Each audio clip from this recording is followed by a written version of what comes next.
monde sur le plan artistique. Moi, je dirais même sur le plan culturel, pour être plus large, parce que ça englobe un peu toute la culture. Je situerai les responsabilités à deux niveaux. Un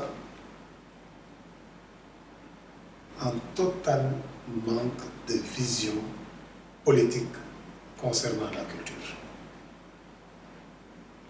Parce qu'on limite souvent au niveau des autorités, au niveau des institutions, dans les pays d'Afrique, en tout cas pour ceux que je connais, qui sont similaires au Sénégal. Quand tu vas en Guinée-Conakry, c'est un peu la même chose. Tu vas au Mali, c'est un peu la même chose. Même en Côte d'Ivoire, qui semble être un peu plus en avant, mais on se retrouve les mêmes problématiques. On a réussi à faire des artistes des commandeurs. C'est-à-dire rester dans une approche pour dire voilà, on peut vous accompagner, on est dans la perfusion. Quand je dis on est dans la perfusion, c'est donner des subventions de manière ponctuelle, mais ne pas rentrer dans de véritables projets qui partent sur plusieurs années pour qu'on puisse avoir un suivi, pour savoir voilà, où est-ce qu'on va aboutir. Même si au Sénégal, des initiatives ont été faites, mais elles arrivent rarement, ou en tout cas très difficilement, avec beaucoup de retard, sur un objectif qui peut se faire en 6 mois ou en un an. Donc c'est pour ça la première responsabilité, donc, je dis étatique, parce que l'État ne voit encore les artistes que comme des troubadours. Donc quand on pense qu'il faut aider les artistes, on pense qu'il faut aider les artistes parce qu'ils sont la vitrine du Sénégal, mais on ne voit que l'aspect festif, l'aspect spectacle. Mais on ne regarde pas ce que l'aspect industrie, l'aspect pourvoyeur de revenus, l'aspect créateur d'emplois. Toute cette question, quand on dit industrie, le mot même industrie n'arrive pas à rentrer dans l'imaginaire pour comprendre qu'on n'est pas en train de parler seulement de spectacle, mais de toute la chaîne qu'il y a autour. Parce que ça, si on le comprenait, on allait peut-être se dire, ah, la culture peut peut-être apporter autant que le pétrole. Et si on prenait ça au même titre que ce que ça peut apporter, d'autant plus que le pétrole, ce n'est pas un patrimoine, alors que la culture, elle est indéfinie. Après, maintenant, bien sûr, la deuxième responsabilité qui ne va pas ici aussi, c'est que les acteurs que nous sommes laissés partir là-dedans pensant que c'est les autorités notre sauveur. C'est comme quand on élit un président de la République, qu'on le met là, et on pense qu'il va venir régler tous nos problèmes, qu'il va être la solution à tous nos maux. Non. On oublie souvent que nous sommes une force de proposition. Qu'au-delà, que les personnes qui sont arrivées au pouvoir viennent avec un programme et que si on vote pour ces personnes-là, on vote pour ces personnes-là parce que leur programme va en adéquation avec nos aspirations. Donc, nos projets, nos programmes. Parfois, on n'est pas là. Les artistes ont du mal à se mettre ensemble sur un même projet. Quand je parle projet, tout projet culturel, je ne parle pas seulement de la musique, mais on le retrouve partout. Où l'artiste est plutôt en train de voir, ah, Michou, il a créé quelque chose, l'État lui a donné un coup de main. Attends, moi aussi, je vais créer. Je ne dis pas que ce n'est pas bien. Mais aujourd'hui, quand on regarde dans le milieu que je connais de la musique, on parle d'association des métiers de la musique. Mais tu as des gens qui vont se lever pour dire non, si on va créer une association, parce que l'autre là, il a créé une association, il a été reçu par le ministre. Le ministre lui a certainement donné beaucoup d'argent. Il va créer une association, un troisième va créer une association, un quatrième va créer une association. On se met là, tous les trucs qu'on veut, c'est créons des projets qui ne sont pas viables à long terme, mais qu'on sait que ponctuellement, on se met là, on a de l'argent. Mais si le budget de l'État fait 1 milliard, si vous êtes un groupe de personnes dans une association, on peut vous donner le milliard. Mais quand vous allez créer 10 associations, l'État ne va pas chercher 10 milliards. C'est le milliard là qu'il va dispatcher entre toutes les personnes qui sont là. C'est nous-mêmes qui aidons l'État à nous diviser pour qu'il règne mieux. Alors qu'on a l'impression que c'est l'État qui nous divise, c'est nous qui jouons, c'est nous qui encourageons cette division. Et donc il n'y a pas de projet clair, concis, qui va justement dans un étage, comme on appelle ça, un étagement, comme tout projet pour se dire que voilà, on va arriver dans 5 ans, voilà, on va arriver dans 10 ans.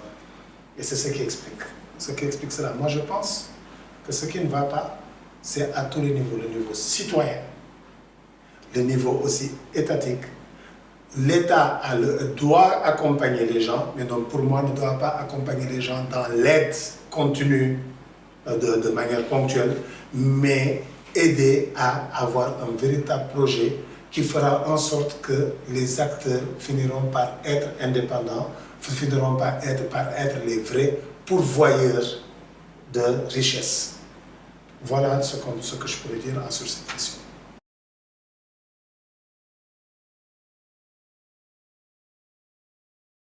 Oui, ce que tu dis est très important. C'est pour cela d'ailleurs que nous, on s'est beaucoup appuyé sur la loi pour le statut de l'artiste. Parce qu'on parle du statut de l'artiste, mais ce qui est intéressant dans cette loi, c'est le statut de l'artiste et des professionnels de la culture.